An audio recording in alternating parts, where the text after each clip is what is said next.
Merci, honorable assistance, cher André Hoffmann. Il y a 3 ans, je prenais la parole ici à Davos, à cette même tribune. C'était en janvier 2023, à un moment où le monde était secoué par des crises successives.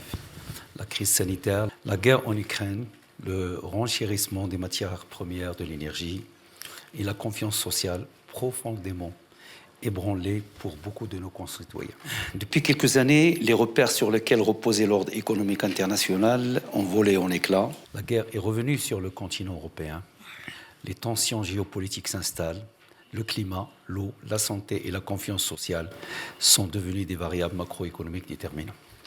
Dans un monde qui doute de lui-même, le Maroc n'a pas choisi de repli ni la résignation. Nous avons choisi de protéger, de réformer et de nous projeter. Protéger notre population par un État social assumé, réformer nos fondamentaux économiques pour retrouver la confiance et nous projeter comme un pays pivot d'investissement à la croisée de l'Europe, l'Afrique et l'Atlantique. Dans ce contexte, la question n'est plus simplement de savoir où se trouvent les meilleurs rendements, mais où se construisent les trajectoires les plus solides. Et c'est à cette question que le Maroc, sous la conduite de Sa Majesté le roi Mohammed VI, que Dieu l'assiste, apporte sa réponse. Une réponse ambitieuse, humble et inclusive. Mesdames et messieurs, pour nous, tout commence par un principe simple. On ne bâtit pas un destin géopolitique sur une société fragilisée. Nous avons fait le choix de protéger d'abord. Face à la flambée des prix des années post-Covid, l'État a érigé un véritable bouclier autour des ménages. Plus de 13 milliards de dollars ont été mobilisés entre 2021 et 2025 pour maintenir stables les prix de biens de première nécessité. Dans le même esprit, près de 1,7 milliard de dollars ont été consacrés pour préserver la famille de toute hausse de tarifs d'électricité et d'eau. Et c'est ainsi que, sans renoncer à la discipline budgétaire, nous avons ramené l'inflation de plus de 6% en 2023 à un niveau inférieur à 1% en 2024 et 2025, parmi les plus bas de la région. Dans le même temps, le taux de croissance est en passe d'atteindre 5% à fin 2025. Le déficit passera de 7,1% en 2020 à peu près 3,5% en 2025 et l'endettement passera de 71,4% en 2022 à 67,4% en 2025. Pourquoi ces indicateurs sont-ils importants ? L'augmentation de la croissance économique, la baisse de l'inflation, la réduction du déficit, de l'endettement. Ils sont importants car ils montrent la résilience et la solidité de l'économie marocaine, et seule une économie solide et résiliente est en mesure de financer et pérenniser le premier grand chantier de ce gouvernement, le chantier royal d'État social. Sous les hautes orientations royales, et en quelques années seulement, le Maroc a généralisé l'assurance maladie obligatoire à l'échelle du pays.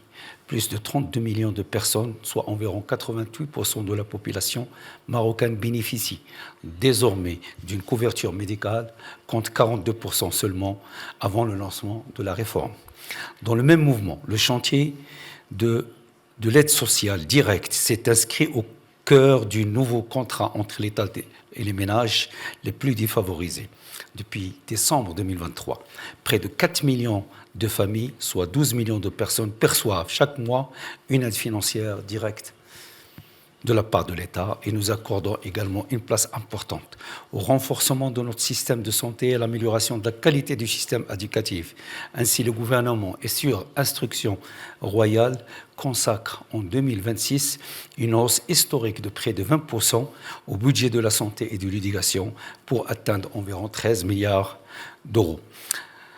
Cette hausse permet d'accélérer la mise en œuvre des réformes majeures de ces 2 secteurs pour moderniser et densifier leur infrastructure, mieux valoriser, y compris par la rémunération, l'engagement des personnels soignants et éducatifs, et mettre l'élève comme le patient au centre des réformes. Mesdames et messieurs, protéger sans transformer ferait une promesse inachevée. Au moment où nous consolidons l'État social, nous avons engagé une réforme profonde de nos fondements économiques. Cette trajectoire est reconnue par nos partenaires internationaux. Sur le terrain de la confiance et de l'intégrité financière, le Maroc est successivement sorti de la liste grise du GAFI ainsi que des listes européennes associées. Puis le Royaume a retrouvé la catégorie Investment Grade auprès des grandes agences de notation. Le Fonds monétaire international a renouvelé sa confiance pour une ligne de précaution de 4,5 milliards de dollars.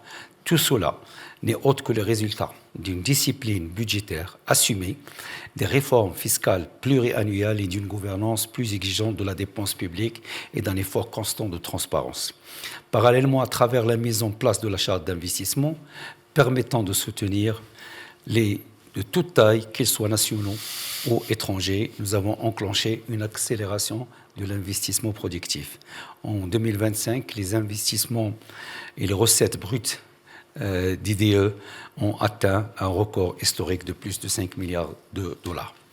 Nous avons choisi, sous l'impulsion de Sa Majesté le Roi, de mener simultanément des réformes économiques et sociales, convaincus qu'il n'y a pas d'un côté le temps social et de l'autre le temps des marchés. S'il y a un seul temps, il n'y a qu'un seul temps, celui où un pays prouve qu'il peut tenir sa parole envers ses citoyens comme envers ses partenaires.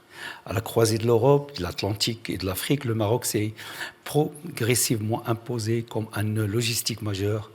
Tanger Med est devenu un des premiers ports conteneurs du monde.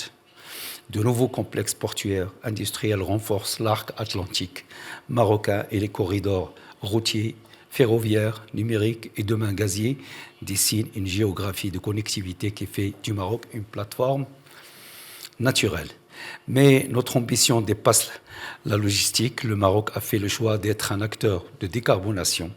À fin 2025, plus de 46% de nos capacités installées d'énergie électrique est d'origine renouvelable. Il arrivera à 52% en 2030. Et également, nous avons engagé des programmes d'envergure mondiale, l'éolienne, le solaire et désormais l'hydrogène vert. Mesdames et messieurs, toutefois, aucun investisseur de long terme ne s'arrête aux infrastructures, aux mégawatts. Il s'interroge sur la lisibilité politique du territoire où il investit. De ce point de vue, l'année 2025 restera pour le Maroc une année charnière, grâce à l'action éclairée de Sa Majesté le Roi, l'adoption de la résolution 2797 du Conseil de sécurité des Nations Unies le 31 octobre 2025 envoie un signal sans ambiguïté à la communauté internationale. L'initiative marocaine d'autonomie pour les provinces du Sud est reconnue comme base de négociation à entamer dans le respect de la souveraineté et de l'intégrité territoriale du Royaume. À cette clarification politique s'ajoute un symbole à la fois sportif, économique et civilisationnel, l'organisation conjointe de la Coupe du Monde 2030 par le Maroc, l'Espagne et le Portugal. Pour la première fois dans l'histoire, la plus grande compétition sportive planétaire se tiendra de part et d'autre de la Méditerranée. Loin d'être une fin en soi, la Coupe du Monde est un jalon dans une stratégie de transformation. Derrière des stades, il y a des infrastructures de transport, des réseaux numériques, des investissements dans l'hôtellerie, la culture, le tourisme durable, la sécurité et la formation des jeunes. Je vous remercie. قبل المغادرة لا تنسوا الاشتراك في قناة العمق المغربي وتفعيل الجرس ليصلكم كل جديد، ولا تنسوا مشاركة الفيديو والضغط على زر الإعجاب.